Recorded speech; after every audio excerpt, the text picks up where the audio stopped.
Alexa, play New Apartment by Ari Lennox.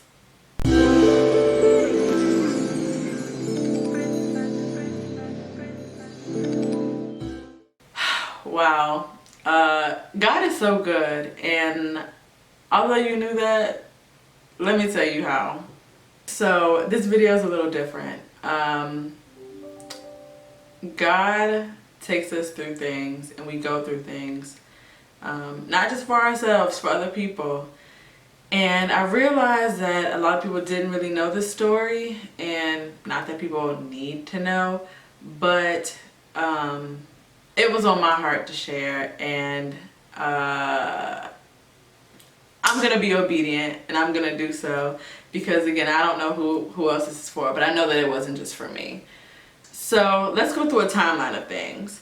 So back in 2016, I decided that I wanted a new place. I talked to God about it, and we had talked about it, and he was like, okay. And so I went and I applied for a place, a new apartment. I got the place, and then God was like, well, hold on, maybe we should wait a year. And I was like, what? A year? No. I was obedient. I did what he said. We waited a year. So boom, it's 2017, right? It's around May. And I started searching for a place again, and I went back to the place that I applied to back in 2016 that I got, but they put me on a waiting list because they said that they wouldn't have anything available until October. So I'm like, shoot, okay.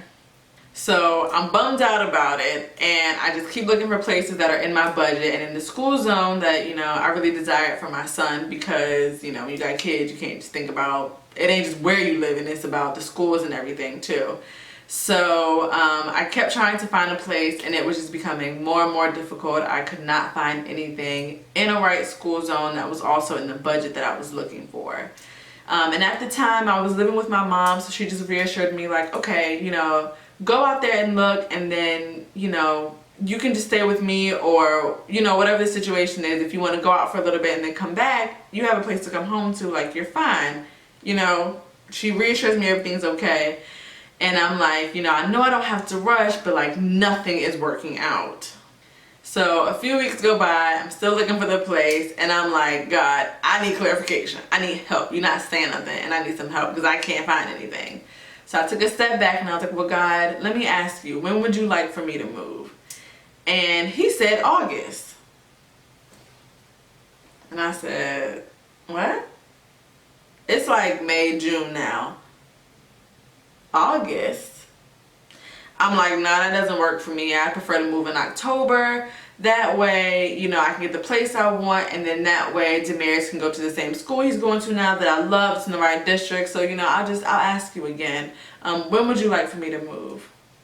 And he said August. And I said, oh, okay. So I'm panicking because, like I said, it's June now, and I'm like, what you mean August? Like, but I remembered that my mom reassured me, you can go, but you have a place to come home to, so it's okay.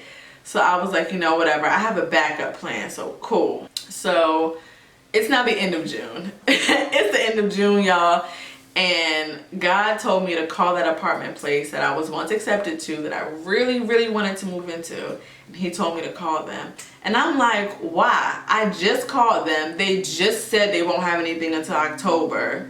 It hasn't changed in a month, like why? But nevertheless, I'm obedient. I call, and that's what they say. Yeah, we won't have anything until October. So I'm like, okay. But I was obedient. I did what God told me to do.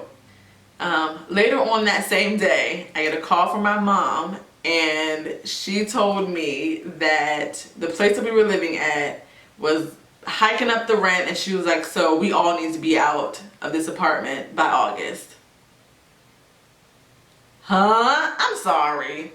So the reassured place that I had was telling me I'm okay, I can stay here if I need to, is now gone, and we all need to be out of here by August. Like God said. I said, you know what? Okay. So I'm really freaking out now, but nevertheless, I find an apartment. I was really kind of settling. It wasn't in the school district that I wanted it to be, It wasn't really the price that I wanted to pay, but I could afford it, and I was just trying to be obedient. I was just trying to do what God was telling me to do and to be out by August. So I put down a deposit for this one apartment that I found, and we just kept it moving. But 7, somebody say 7. Jesus, the number for completion. 7 days from the day that my mom called me and said that we had to move out. 7 days from the day of the place that called me and said, hey, I won't have anything until October. 7 days from that date. This is now July 7th. The place that I really wanted called me and said, hey, we have an apartment available. Can you move in by the end of this month?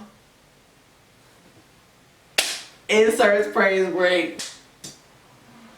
Because what? It is the beginning of June and they're asking me to move in by June 20th. And I'm like, heck yeah, absolutely I can. Like, what? And I remember my boss let me leave work early so that I can go grab my deposit back from the other place and then go take it and give what I needed to give to the new place so that way I can solidify my apartment. And I fully believe that God worked that out the way that he did, because had I not called 7 days before, they probably would have called somebody else first. But it was the persistency. It was how adamant I was. It was God telling me to be obedient and to call them, that I fully believe that they called me and was like, she's ready. She wants this place. It was my faith in that got me that apartment. And so I ended up moving in on July 20th, 2017. And I had my first apartment. I was 19, 20 at the time. And I was in that apartment for 3 years. And it was a 2-bedroom, 2-bath. Only one person had lived in the apartment before me and my son. It was brand new. It was so beautiful. The pay was everything. And it was more than I could have ever even asked God for. Like, I know that that's what I wanted. And just knowing that he wanted that for me and he gave it to me and he trusted me with it meant so much to me. So I know you're probably watching this video and just being like, well, why do I care? I'm really just telling you this because if you trust him, he will lead you and he will not lead you wrong. Don't be like Peter. You know the story. Do not start walking on the water and then look down and be like, oh my God, I'm drowning. Before you even start drowning, keep your eyes on God. Keep your eyes on him, and keep your eyes on God, and he will lead you to where you need to be. Be obedient. Be obedient to what God is telling you to do. This goes back to my very first video. Just listening to what God is telling you to do, being who God has called you to be. And even though it can be a little scary, have faith in that. Stay faithful to him. If I can do it, so can you. If he can do it for me, he absolutely can do it for you. And I'm definitely telling this now. A lot of you know by now that my son and I own a home. So this did happen, like I said, in the past. But stay tuned for part 2, because you know I gotta tell the testimony about the house.